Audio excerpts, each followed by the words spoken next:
Hey all, I want to do a quick video on a 7-segment dynamic LED refresher that I've put together sort of as practice. This is all being controlled by a PICKit 16F628 microcontroller.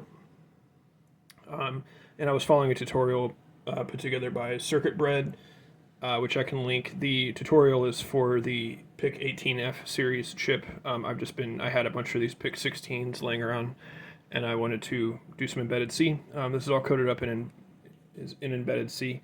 The tutorial, in the tutorial, they use a 7-segment LED package where it has like these 3 digits all together. I didn't have one, so I went ahead and made a dynamic 7-segment with three characters on my own. If you don't know, the dynamic refresh is because these segments, sorry, I'm looking through a camera, these segments are all kind of shorted together. So from the perspective of the microcontroller, it's controlling 7 independent segments, and then it has 1 pin per digit that we're counting. So even though that there are obviously like a ton of segments here to control, this whole thing is actually only using 10 pins, I believe, or 10 I/O pins. And these are all shorted together. Basically, it has 1 character per segment. So if it turned on, say like this segment here, it's actually turning them on across all of the 7 segments, or all of the digits, except it will flash, basically control which 7-segment is flashing. So it's making the number 4 there, and then letting that flash for about a couple of milliseconds, and then it's making like an 8 there, and then a 5 there, and it's holding them for a couple of milliseconds, and then darkening them, and then doing the next character. And it's through persistence of vision, is why it appears to be one continuous number that's counting up the whole time. That's also why, if you see in the camera, the digits seem to kind of change in how fast they're shining. That's because the frame rate of the camera is intermixing with the frame rate of how fast we're turning the digits on and on, or on and off, and so it looks like it's kind of fading and dimming a little bit. In real life, you don't see that, of course. You just see that through the frame rate of the camera. I normally wouldn't make a video for kind of so simple a thing, but it was a lot of work putting together this 7-segment kind of array here, and I spent enough time doing it that I wanted to kind of document what I did and show how it looked all together. And then I wanted to talk a little bit about some frustrations that I have with. Oh, well, sorry. First thing, I've got a lot of resistors here, kind of a ton of them. These aren't actually all needed. These are all like 330 ohm resistors. The reason I have so many is because I put one each on each of the segments across each of the digits. So every single digit, or every single segment on every single digit, gets its own current limiting resistor. In this setup, you don't actually need that. You only need 1 per group of segments. So for instance, like that segment, and that segment can all share 1 current limiting resistor, because even though normally you wouldn't be able to do that, because you'd be worried about kind of overcurrenting and it being too small of a resistor, or you could just pack on like a really big one or something like that. I mean, I could have done that too. But since we're doing this dynamically, even though it appears that these are all on at the same time, they're actually not, right? Only 1 digit, or only 1 like digit is on at a time. So the fact that like that segment, and that segment share a current limiting resistor is not actually a big deal, because we are actually only lighting 1 LED per resistor. I was playing around with enough stuff that I didn't kind of trust myself to not turn them all on at the same time, so I just went ahead and put a resistor on each and every segment, but you don't need to do that. I wanted to talk a bit about the programmer. This is mostly for my own posterity. This is an MPLAB PICKit 5 that I bought about a week ago. The reason I bought it, I was using, up until this point, a PICKit 2, and it appears that I've destroyed that. It's giving a bunch of error codes that, and the best thing I can see is that it's more or less destroyed. I think there's a couple of final transistors, some like final FETs that they use before going out to the breadboard, and I think I've kind of reversed too much source to source of drain voltage across maybe one of those or something. I think it's definitely like a hardware problem on board. Um, I've had this for years and years. I bought it used a long time ago. I don't know if this is a if you're not familiar, the PICKit 2, the PICKit line is one of the groups of programmers that Microchip sells. And we're on 5 now. 5 just kind of recently came out. The PICKit 2 is circa like 2009 around. It was very popular in its time, which is why I have one and why it was used.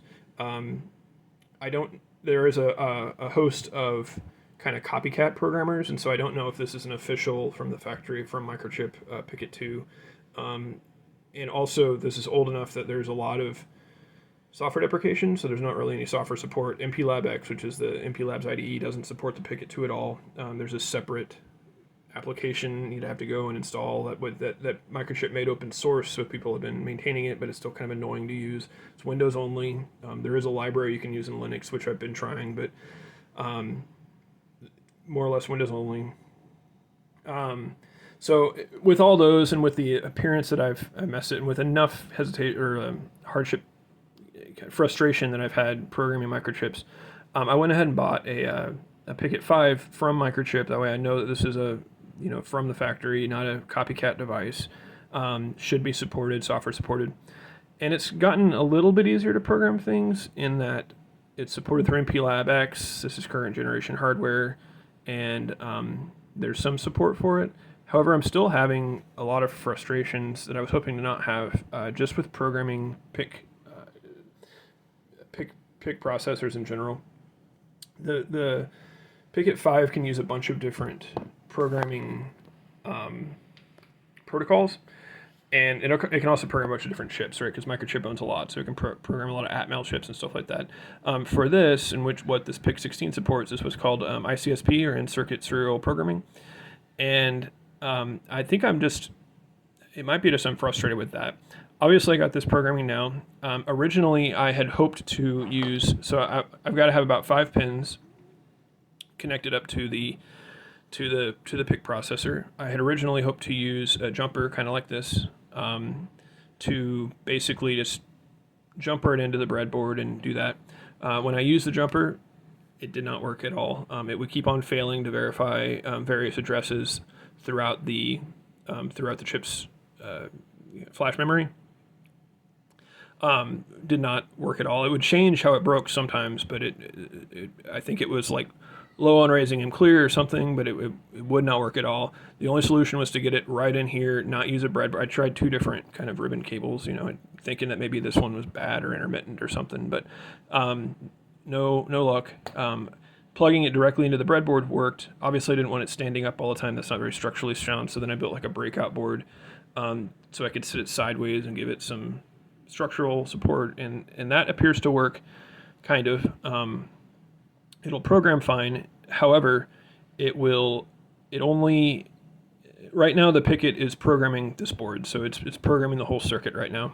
In an ideal case, I would be able to program the board separately using something like linear voltage breadboard kind of module there. Power up my circuit with that, and then just use the programmer to program it. And it has support for that in software. That's kind of what it defaults to. That's what you would think that would be the most common use case. However, I've not gotten that to work at all. At first, I tried just having this thing plugged in but turned off, and then when I'm programming, power the board with the programmer, and then disconnect the programmer and then power it with this afterwards. That didn't work, I think, because there's a couple of decoupling caps on here. Like I said, this is just a 5 volt, like 7805 on a board. So there's a couple of decoupling caps. I think that caused enough capacitance to cause problems in the programmer. I don't know. So then the thought was, well, there's settings in the MPLabX where you can just not, the PICKit 5 just won't power at all, and it will just use the board's power to program the chip. Tried playing with that. That did not work either. It would continue to fail reading memory, and it actually, I don't know how, I don't know why, but I destroyed one of my PIC 16s doing that. At least that's what I was doing, and then the chip just went completely unresponsive after that. So I'm really not too sure what to do about that. I would certainly like to figure that problem out. I like the PIC hardware. It's very when it works, it's very easy to use, right? Like I said, this is all done in embedded C using the PIC embedded C, which is very straightforward. They offer their XCA compiler. The bootloader appears to work fine. Like everything seems to work pretty good when it works, but it working is very intermittent. Most of the time, I've been left with kind of a bunch of stuff that doesn't quite work and not really any very good error codes or indications as to what's causing the problems, and it feels like you just have to kind of jiggle and mess with it until it finally comes together and happens to work that one time. But it certainly doesn't feel like a product at all. I get that a lot of stuff can go wrong, but like at least give us an error code or something to have an indication as to what's happening. Or at least the best you can. I don't know. It's very frustrating getting the thing going, and then once it's going, it works pretty well. I don't know how. Like I said, I can't power this. Basically, in order for me to program right now, the programmer has to power the entire board, which is fine for something like this. However, I worry if you get more and more complex, complicated circuits with a lot of peripherals, with various capacitive loads that are being controlled or something. I don't know if I'll be able to draw enough power through USB to do that.